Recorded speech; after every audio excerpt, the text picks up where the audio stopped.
Hey there friends, welcome back to my kitchen. My name is Ashley. If this is your first time here, welcome. I appreciate you being here.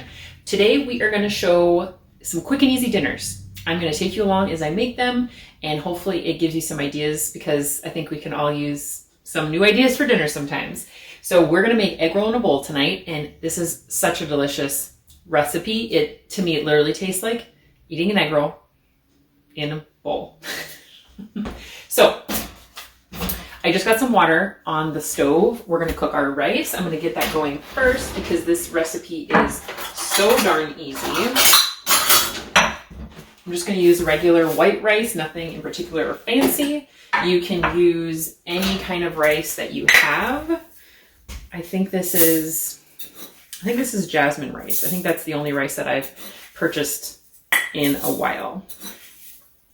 And I do often get it in bulk, so I don't have the tag anymore. So I'm just going to get this rinsed up real quick. Just going to pour it right in.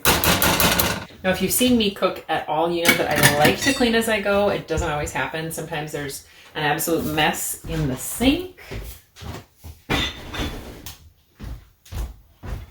But I do try because it sure helps a lot. Now, we're going to actually get our meat going. We'll get that browning, turn our pan on.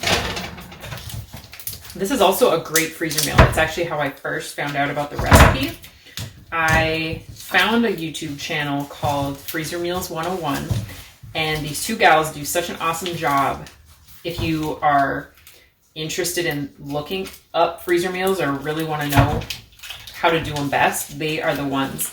They don't do a lot of cooking prior to freezing, which makes things go so fast. That's one mistake I really made when trying to do freezer meals. You're trying to save time, but when you spend all this time pre-cooking everything, you really don't end up saving that much time, and it just becomes quite challenging. I'm just going to get this meat in here. You know, my kitchen is so small. I really try to get decent angles on things for you guys, but sometimes I feel like it works better than others. I just had this realization that, you know, when it comes to small kitchens, I really try not to complain about my small space, but it's hard to when you are so active in the kitchen. And even back when like farmsteads were much more common, the kitchens were often quite large. In fact, I have a great aunt who had I think the kitchen was the largest room in the house. So we're just going to go ahead and get these carrots peeled up. You don't have to add, so for this egg roll in a bowl, to make it easy, I just add this pre-shredded coleslaw mix. You could pre-shred cabbage and carrots and things like that. I'm just using the mix for now. I actually find that it turns out a little better too, for whatever reason.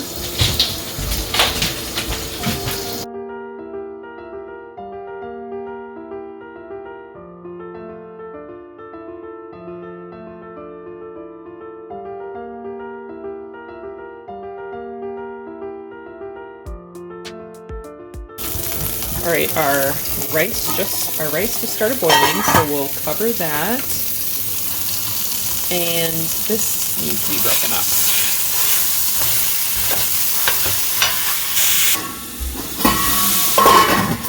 So I'm just going to cover that because it's kind of loud, but I actually have just some mild Italian sausage going. You could use spicy if you like it spicier, or just pork sausage if you like to season it on your own.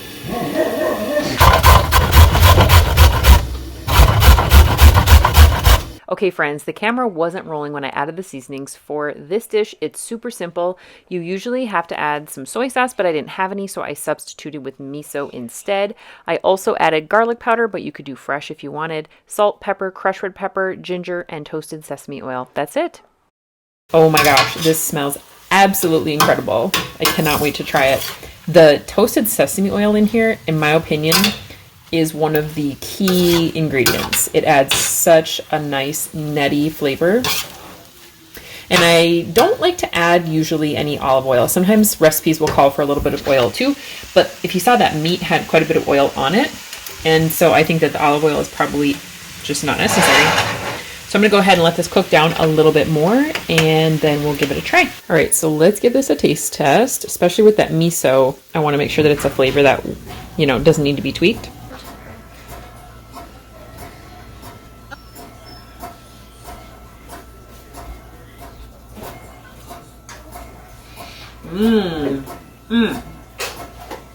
I don't miss the soy sauce at all. That miso completely took care of that umami plus saltiness. I actually added a splash of apple cider vinegar because I just felt like it needed a little tang. It was maybe a tablespoon spread across the whole dish. So good. I'll show you when we dish up, and that takes care of a super easy meal. So we are back in my kitchen for the day 2, the second recipe of quick and easy dinners. Tonight we're going to do a sheet pan meal, and I don't think there's anything easier and less fussy than something that requires very little dishes and it's pretty hands off. So I'm gonna get some water in the pot here to be able to cook my bratwurst up. All right, this sheet pan meal is one of our family favorites, and I find that it's one that everybody, well, it's family favorite and everybody loves to eat it, so you can't really go wrong there. So we're gonna keep it simple. I love to cook bratwurst in it. Everybody loves the bratwurst in there. Any kind really, we just have plain fresh bratwurst. And then we're just gonna put veggies in it. Mix it up with some olive oil and some spices and put it in the oven. It's that simple. Keeping a nice tidy kitchen today. We're gonna just do broccoli and potatoes. We're gonna keep it even simpler by doing fewer vegetables.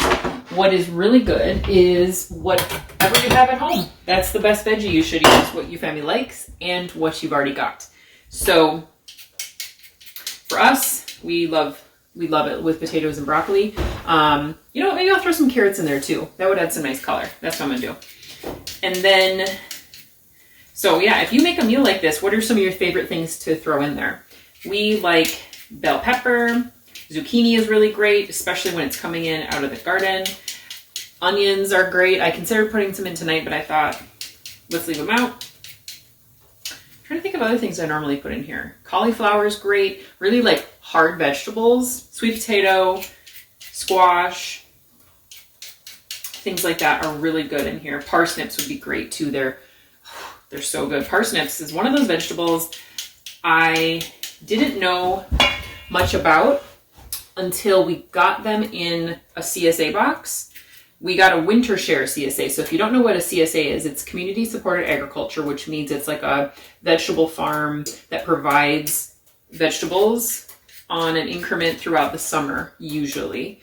Well, around here. Maybe other places when the growing season's longer, they might do it other times. But we also have a couple that do winter shares too. So it's going to be all those things that store really well. Root vegetables and squash, pumpkin, you know, things like that. So we got a bunch of parsnips in this order and they were so good. I was putting them in broths and it just made the flavor so good. I've done several different broth videos on this channel and almost nothing compares with putting in good quality carrots, celery, and parsnips in a really good broth. Parsnips are, I find them sweet. And we also were making a bunch of parsnip fries, so we would fry them in tallow, and they were amazing. I just preheated the oven to 425 degrees, and that's gonna be a nice hot oven to cook this on. You can cook it at any temperature. I'm gonna be in the kitchen, so it's okay that it's hot. If you're not gonna be in the kitchen, you might want to have it on a slightly cooler temperature. I don't always peel my potatoes, but I have been doing it more recently because I find a lot of the potatoes that I've purchased in stores have a lot of green on them, and that can be irritating to the stomach.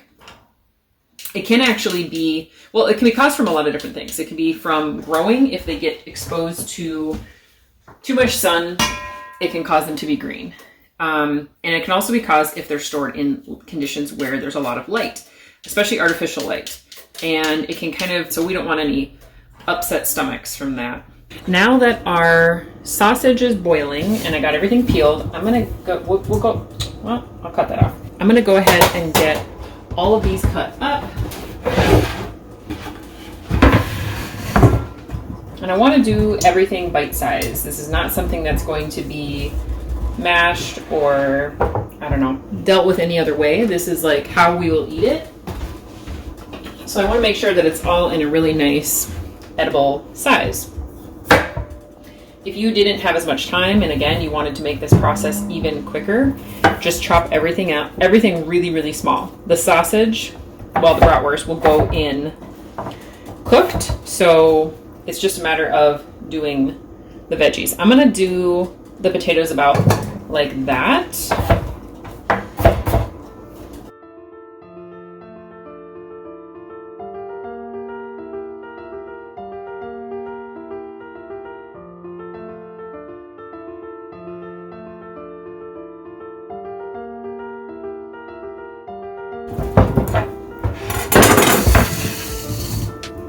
Realizing that these potatoes are quite a bit smaller than I normally make them, but that's all right. It'll be just fine.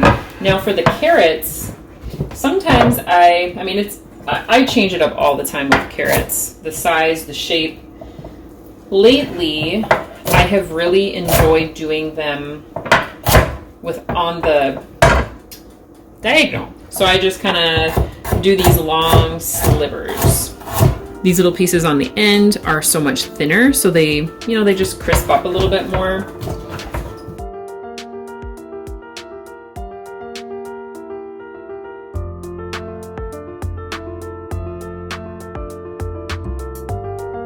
I often use frozen broccoli. It can be better, like you see all that crumble. The way that I like to chop broccoli is, well, I'm not very patient with it, so sometimes it can end up crumbling like that. And if you do the frozen, it won't happen. So I thaw it and I drain the liquid off.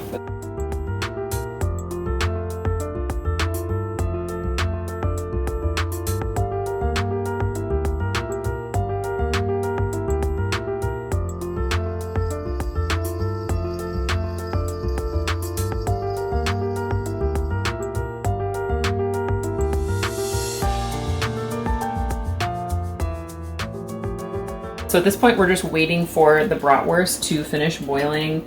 I'm just gonna let that happen. I'm gonna clean up a little bit so that once the bratwurst is done and cools down, we can chop it up, get it in, mix it up. Okay, so we've got all of our bratwurst done cooking. I'm just going to get them sliced up. Really, any way you want to slice them. I usually just end up going in these little rings.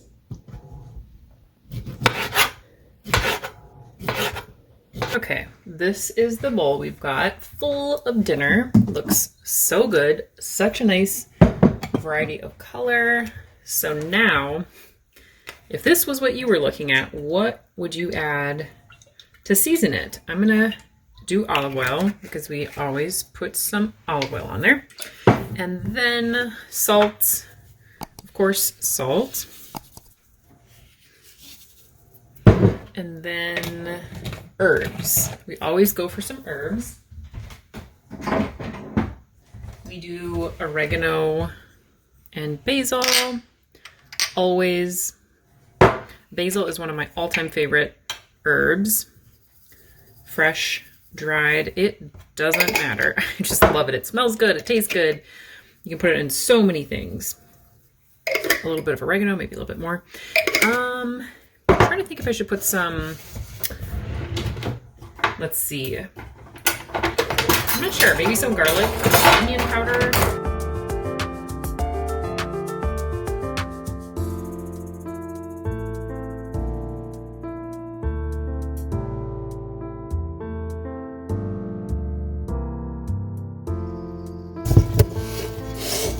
Okay, just give this one a little bit more. Toss as I'm, all right.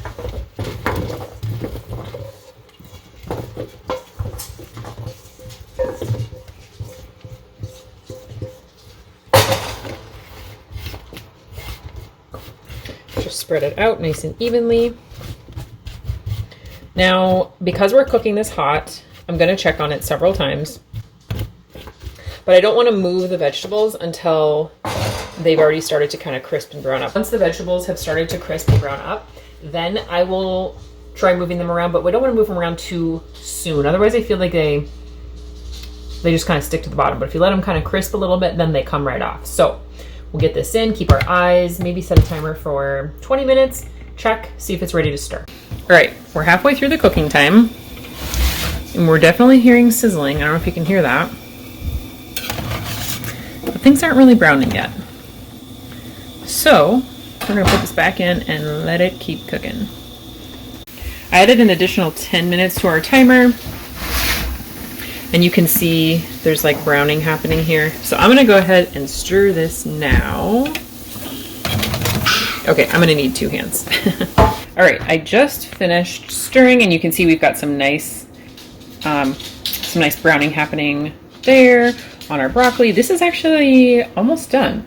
I did still have some potatoes sticking to the bottom, and that's probably because my oven is so hot, but we're just gonna go with it. It's still really steamy. There's just lots of moisture in those potatoes and stuff like that. So we're gonna go ahead and put this back in for maybe another 5 to 10 minutes, and then it should be done.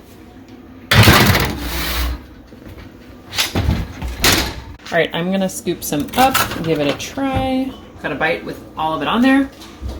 You can adjust the seasonings after it's come out of the oven. Oh my gosh, it smells so good.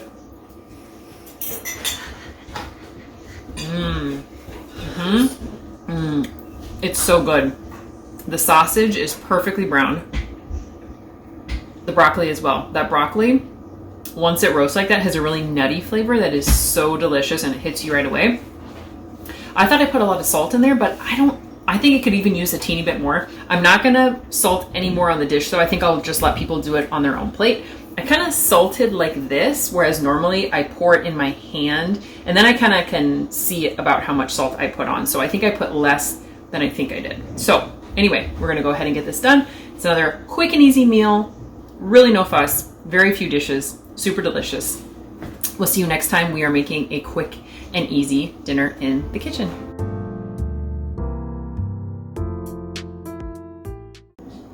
Hey friends, we're back in my kitchen making another quick and easy dinner. Tonight we're making a lasagna casserole. I view this as a quick and easy dinner, and we're going to try to use as few pots as possible. If you wanted to make it quicker, you could use 2 pots, but I want to save on some dishes, and I don't have a time crunch right now, so I'm going to just use 1 pot, and it's still going to make it easier for me on the cleaning end of things. When I make a lasagna, to me, it's just so much more finicky when you're layering with so I just kind of started mixing everything together, and I've actually found that our family prefers this casserole to my homemade lasagna. So I don't see why I should keep making the lasagna if this is preferred. So I have a big pot on the stove, and this is what we're going to use to cook the pasta. And then after the pasta is done, we'll drain it. I just turned this on. After the pasta is done, we'll drain it, and then I'll cook my meat in here. And then we'll use this to stir everything together, and we'll get it baking. It's really as easy as that. This could be done in advance. So if you wanted to do the assembly and put it in your fridge like at the beginning of the day, then, or any time of day, it'll be ready for nighttime just to throw in the oven. And usually I like to use medium shells. It's one of our like new favorite pastas to use in a lot of the different things that we've been using lately. We don't need a ton of pasta, but it's one that we really like. But suddenly I realized that I'm out. So I found this rotini, tri-colored rotini no less. So that's what we're gonna use. I don't feel like that's a good idea to run out to get something just for this. So we will get an onion chopped up to go with our meat. And I just keep that bag of onions right in my freezer. If you have homemade sauce, obviously use it. If you have a homemade recipe that you prefer to use for your pasta, go ahead and use it. Right now, I've got these store-bought sauces, so that's what I'm gonna use.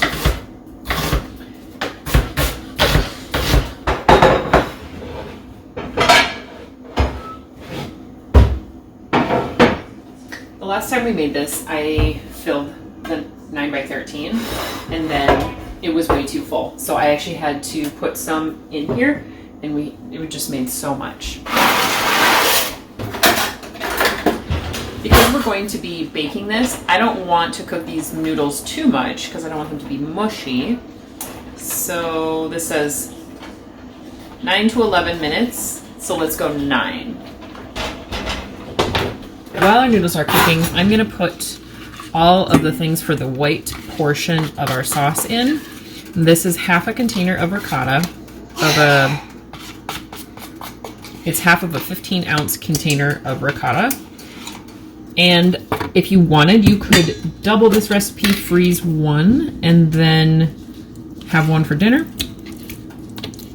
Or what I did is actually I made this last week and then just kept the other half of the ingredients so that we could make it a second time. So half a container of ricotta, half a container of cottage cheese. This is 24 ounces, and this is all rough estimates. So for example, if your ricotta was 16 ounces, you know, it's not a big deal. Put a little dried basil in there.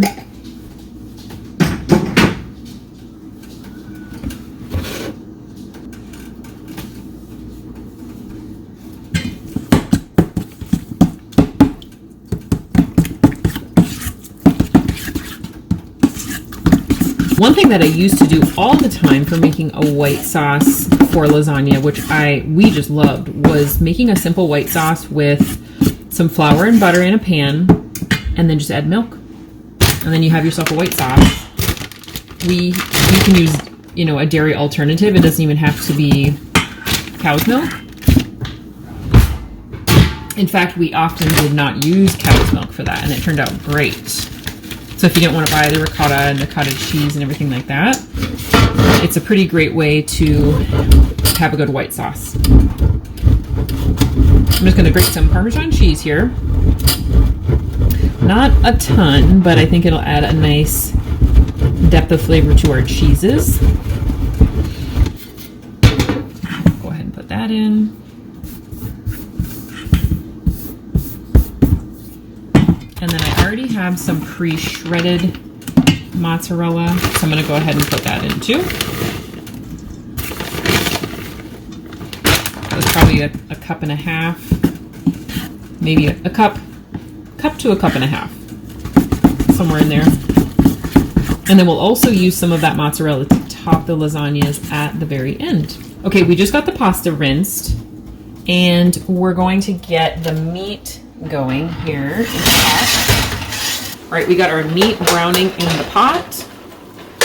Now that it's starting to brown, I'm going to add our onions.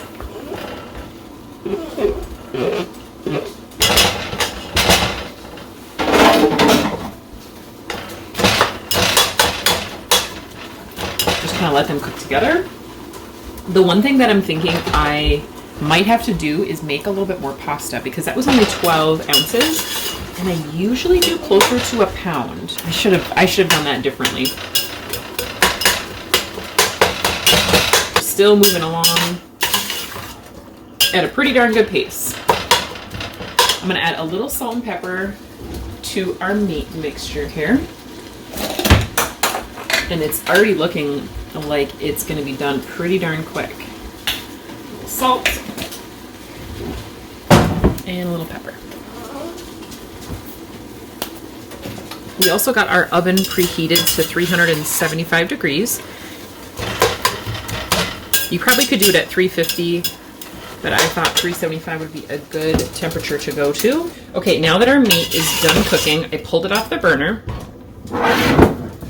I'm just gonna go add our red sauce.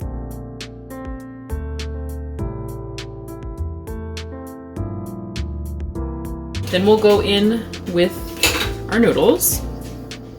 Okay, we'll get them out of here.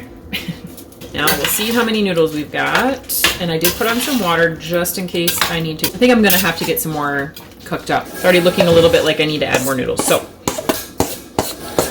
we'll just keep that water on and get this incorporated anyway.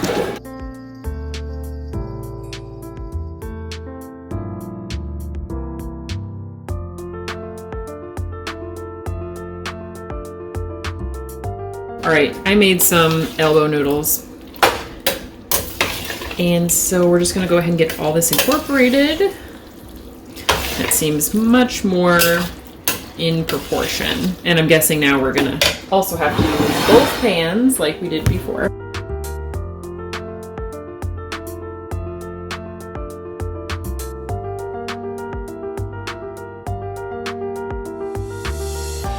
And then we'll top it with some mozzarella.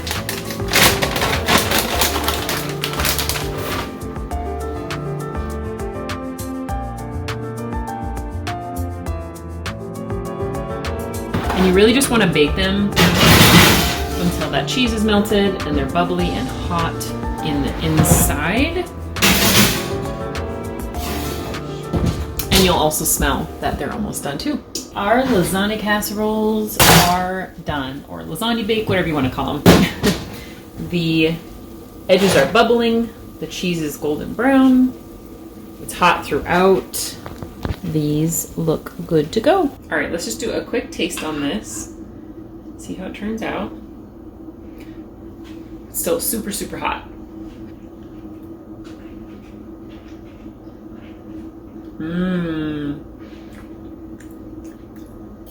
It's perfect. It's just really hot. So we will get this dish up. I hope that you enjoyed watching this and maybe it gave you some inspiration for making a quicker version of something that takes you a little bit longer. And maybe it'll end up turning out better. We'll see you next time. We're making a quick and easy meal in the kitchen. For our final quick and easy meal, we are going to make a delicious fried rice. We have been making this rice for over 13 years in our house. It is easy and always turns out great. We have 2 steps at the beginning, which take a little extra time and are pretty hands-off. So we're going to do those first. We're going to get 1 cup of rice going on the stove and also get 3 tablespoons of sesame seeds toasting in the oven. The seeds are going to go into 350-degree oven for about 10 to 15 minutes, or about the same amount of time as it's going to take this rice to cook and get the rest of the meal completely ready to eat. The first step with preparing the fried rice that's going to be hands-on will be we'll peel 2 carrots, or enough to equal approximately 1 cup. I like to dice mine really small like this. We want to also get enough green onions cut for about 2/3 of a cup. And then we want to cut up about 1 cup worth of onion. I'm using a yellow onion. You could use white or purple, whichever you prefer.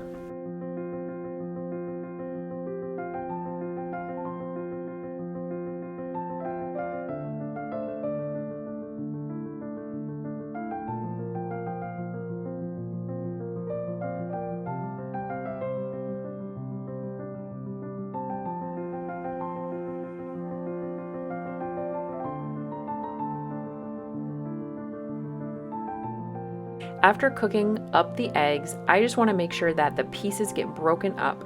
Then we will add 5 tablespoons of soy sauce and adjust the salt and pepper to taste. At this point, you can add the rice and sesame seeds, and we are totally done. Of course, adjust your salt and pepper at this point as well. This is such a great meal that is fast and quick, pleasing to the taste. You can add chicken for more protein, or sausage or bratwurst. Those can also be served on the side. I'm so glad to have you along as we made these dinners on these 4 different days that were all quick and easy and all in different ways. Make sure that if you want more meal planning inspiration to head over to my website, which is citysteadkitchen.com, as I've put together lots of different meal planning guides there just for you. I will also link the website in the description. I hope you have a wonderful day, friend, and we will see you soon.